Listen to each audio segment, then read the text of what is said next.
민주당이 어제 당선인 총회를 열어서 22대 국회 전반기 의장 후보로 우원식 의원을 선출했는데요. 그 주인공 전화로 만나보겠습니다. 나와 계시죠? 네, 안녕하세요. 우원식입니다. 네, 먼저 축하드리겠습니다. 네, 감사합니다. 대다수의 평가는 이변이라고 하던데요. 혹시 의원님께서는 확신을 하셨던 겁니까? 네, 저는 이번 선거운동을 쭉 하면서 예. 지역에 가서 한 분 한 분 만나기도 하고 또 제가 이 거부권을 넘어서는 8석의 정치 이 얘기를 할 때 우리 저 유권자인 그 국회의원 당선자들이 귀를 아주 쫑긋하고 듣더라고요. 네. 그래서 내가 이길 수 있겠다 이런 생각을 했고요. 선거 당일까지 막상막하 승부가 될 수 있다는 생각으로 끝까지 성실하게 선거운동을 했습니다. 혹시 나중에 네. 그 의원님이 몇 표 얻었는지 공식적으로 전달받으신 게 있습니까? 아니, 없습니다. 그거는 뭐 공개하지 않기로 했으니까. 근데 왜냐면 언론이 보도는 또 하던데 약간씩 달라가지고. 언론이 뭐, 늘 그렇죠, 뭐. 각자 알아서 하는 거니까. 아, 늘 그렇습니까? 네, 알겠습니다. 이번에도 저 선거 치르는데 계속 뭐 대세가 어디다, 뭐 그래가지고. 그 예측이 다 틀렸잖아요. 예. 아무튼 그 의장 후보로 선출된 다음에 혹시 이재명 대표하고 좀 대화는 나눠보신 게 있습니까? 네, 어제 저 공식적으로도 만났고요. 예. 또 뭐 둘이 비공식적으로도 이야기하고 그랬습니다. 이재명 대표 뭐라고 하던가요? 이재명 대표는 저한테 언론을 향해서 가장 우리 당의 개혁적이고 진보적인 의원이다. 예. 그리고 현장성을 놓치지 않는 그런 국회의원이기 때문에 국회의장으로서 활동을 잘할 것이라 생각한다. 이렇게 얘기하시고요. 예. 뭐 저하고 둘이 만나서도 되게 그런 류의 그런 이야기를 하셨습니다. 아마 뭐 제가 이 질문을 드린 취지를 아마 의원님이 더 잘하실 것 같은데 과정에서 네. 이른바 명심이 작동을 해서 조정식, 정성호 두 의원이 그러니까 출마를 포기를 했다라는 보도가 많이 나왔잖아요. 혹시 관련해서 이재명 대표가 한 얘기가 있습니까?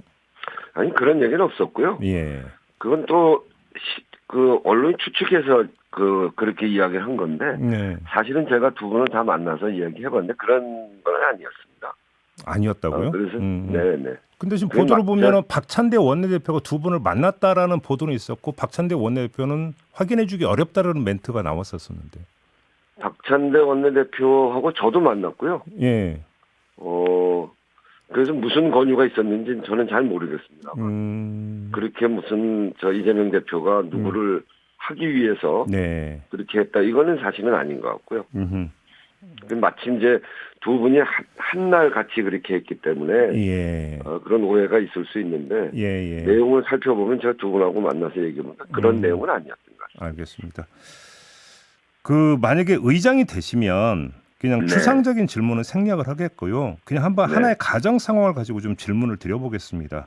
항상 그 개원 협상이 상당히 치열했고 오래 걸리지 않았습니까? 언제 어떤 기준으로 끊으시겠습니까? 글쎄, 이제 그거는 뭐 그런 상황에 임해 봐야 되겠는데요. 뭐 그 협상이 잘 될 수도 있고. 근데 우선은 저는 국회는 대화하고 협상하는 곳이기 때문에 협상을 존중해서 잘 이끌어 나갈 수 있도록 그렇게 해 나갈 생각입니다. 그렇지만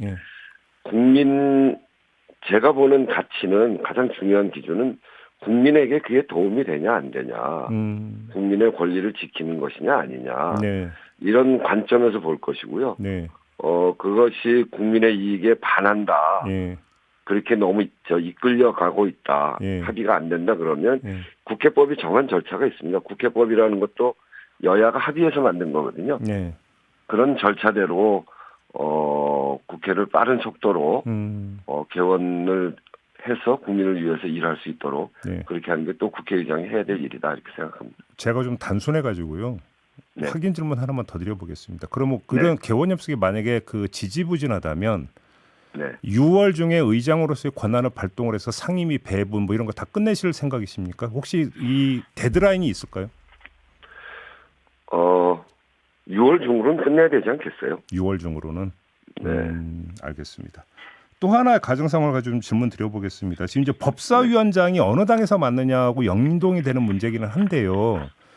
지금 법사위에서 가로막혔을 경우에 상임위에서 이제 그 본회의로 직회부하는 방안이 몇 번 이제 그 발동이 된 바가 있지 않습니까? 네, 그렇습니다. 만약에 이렇게 해서 본회의로 넘어오는 것 같은 경우는 고려하지 않고 모두 상정을 하겠다. 혹시 이런 방침이실까요?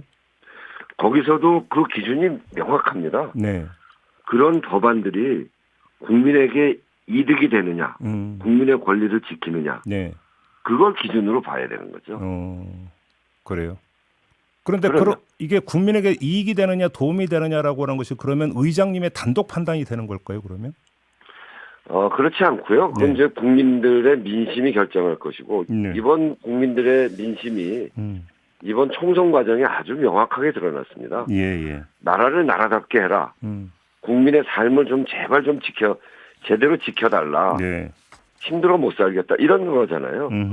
그 관점에서 봐야 된다는 거죠. 예. 알겠습니다. 네. 어제 경선 후에 네. 정청래 최고위원이 어떤 말을 했냐면 당원이 주인인 정당 아직도 갈 길이 멀다 이런 말을 했는데 이건 어떻게 받아들이세요? 어디로 가려고 하는 건지 잘 모르겠습니다. 그러니까 예. 당원들의 민심 저한테 무슨 오해가 좀 있을 수도 있고 네. 추미애 후보를 더 바랬던 심정도 있을 수는 있어요. 네네네. 이제 그게 다 채워지지 못했다고 우리 당원들이 그렇게 생각하실 수 있다. 전 충분히 그럴 수 있다고 생각합니다. 네. 근데 속을 들여다보면 저도 그렇게 대충 살아온 사람이 아니거든요. 예. 지난번 후쿠시마 원전할 때 15일 동안 저도 목숨을 건 단식을 했고요. 그랬었죠. 예. 제가 홍범도 장군 기념사업회 이사장으로 흉상 이전 문제에 대해서 아주 단호하게 네. 싸워왔고 지금까지 지켜왔고요. 제가 했던 을지로위원회 11년 동안 했는데 네. 그게 꽤 성과를 냈잖아요. 그 과정은 기울어진 운동장, 우리 경제 생태계에 있어서 기울어진 운동장, 소위 경제 기득권을 갖고 있는 재벌 대기업들의 부당한 갑질에 대해서는 아주 단호하게 11년 동안 싸워온 사람입니다. 네. 그런 현장성까지를 감안하면 제가 바라보고 있는 우리 사회의 전망 또 국회가 할 일 예. 그것이 당원들이 지켜보시면 아실 거예요. 근데 정청래 최고위원은 상당히 책임 있는 국회의원인데 네. 그렇게 얘기하는 건 저는 적절치 않다. 오히려 우리 당선자들의 판단과 네. 당원들을 이렇게 분리시키고 그거를 갈라치게 하는 그런 게 아닌가. 그런 점에서 수석 최고위원으로서 아주 부적절한 발언을 했다 이렇게 생각합니다. 부적절한 발언이다. 근데 사실 여기 배면에 깔려 있는 근본적인 문제는 당의 주인은 누구냐 내지 당의 일상적 운영의 주체가 누가 되느냐의 문제에서 당원이냐 의원이냐 이 문제가 깔려 있는 거 아니겠습니까? 그걸 왜 분리해서 보는지 모르겠어요. 예. 그 당원들이 당원과 국민들이 뽑아낸 사람들이 국회의원이고 당선자들이고요.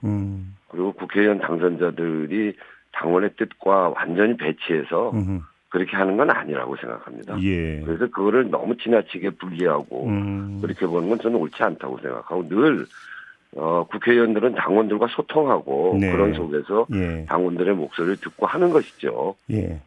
그러니까 특히나 어떤 원 운영과 관련해서는 의원이 주축이 된다. 혹시 이런 소신이실까요? 늘 소통하면서 해야 된다고 생각합니다. 당원들하고 소통하면서? 네. 알겠습니다. 윤석열 대통령이 여러 차례에 걸쳐서 거부권을 행사한 바가 있지 않습니까? 근데 네네. 이제 그 뒤에 나왔던 지적 가운데 하나가 김진표 국회의장이 이 거부권 행사가 자주 나타나는 것이 결국 입법권 침해인데 네. 의장으로서 이에 대해서 입장 한 번 안 냈다라는 비판적 목소리도 나온 바가 있었거든요. 이건 네네. 어떻게 평가를 하십니까? 전 그런 비판이 옳다고 생각합니다. 예. 이 거부권이라고 하는 건 아주 이례적으로 사용하는 거거든요.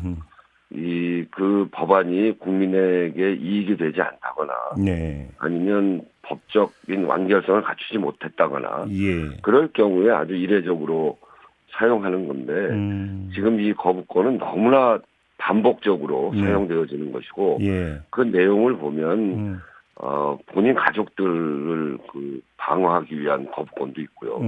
그래서 그거는 당연히 헌법에 보면 그 입법권은 국회에 있다 이렇게 돼 있습니다. 네. 근데 국회에서 정말 저 고심해서 만든 법안, 국민에게 이익이 되는 법안을 대통령이 지속적으로 거부하면 국회의장으로서 성권 분립을 분명히 하고 입법권을 지킨다는 측면에서 그것에 대한 문제 제기를 했었어야죠. 알겠습니다. 근데 요 문제 말고도 그 전에는 또 이른바 시행령 행정이라는 게 많이 나오지 않았습니까? 네. 결국은 이것도 입법권 침해 아니냐는 지적이 좀 많이 있었었는데. 네, 그것도 입법권 침해입니다. 그래서 그렇죠. 저는 이번에 선거를 하면서 시행령 통치, 시행령으로 법을 무력화시키는 거 이건 안 된다. 그래서 시행령에 관해서는 국회가 사전 심사를 하는 제도를 두어야 되겠다. 국회 사전 심사제죠. 예. 그런 거를 제가 이야기도 하고 그랬습니다. 그래 이미 그 말씀을 하셨군요. 그러면 알겠습니다. 네네. 이거 아직 취임도 안 하셨는데 이 질문 드린 게 너무 앞서가긴 하는 건 알겠는데요. 그래도 좀 꼭 여쭤보고 싶은 게 있는데. 네. 뭐 지금까지의 전통이라면 전통이었던 게 의장을 하셨던 분 같은 경우는 의장직을 수행하고 나면 보통 이제 정계 은퇴를 했었거든요. 네. 의원님은 어떤 계획이십니까? 너무 앞서가시는데요. 너무 2년을 앞서간 질문이긴 한데 좀 궁금해서요. 네. 뭐 대개 관례가 그랬는데, 하여튼 그건 뭐 그때 가서 상황을 다 판단해서 하겠습니다. 알겠습니다. 마지막으로 이제 의정과는 상관없지만 그냥 한 국회의원으로서의 견해가 궁금해서 좀 여쭤보겠는데요. 네. 김건희 여사가 이제 공개 활동을 재개를 한 것 같습니다. 네. 어떻게 지켜보고 계십니까? 원래대로 그 호칭은 대통령 영부인이시잖아요. 지금은 이제 뭐 그런 표현을 안 쓴다고 그러는데 어쨌든 그 위치 자체가 공식적인 위치이기 때문에 뭐 그렇게 할 수는 있는데. 지금 국민적으로 제기되어지는 여러 의혹들 그것에 대해서는 먼저 국민들에게 소상히 밝히는 게 도리 아닌가요? 그 김건희 여사가 본인이 직접? 그럼요. 본인 문제인데요. 네네네. 알겠습니다. 그렇게 하고 활동하는 게 도리죠. 네네. 알겠습니다. 자, 오늘 말씀은 여기까지 좀 들어야 될 것 같네요. 다시 한번 축하드리고요. 고맙습니다, 의원님. 네, 감사합니다. 네, 여기까지 민주당 국회의장 후보로 선출된 우원식 의원이었습니다.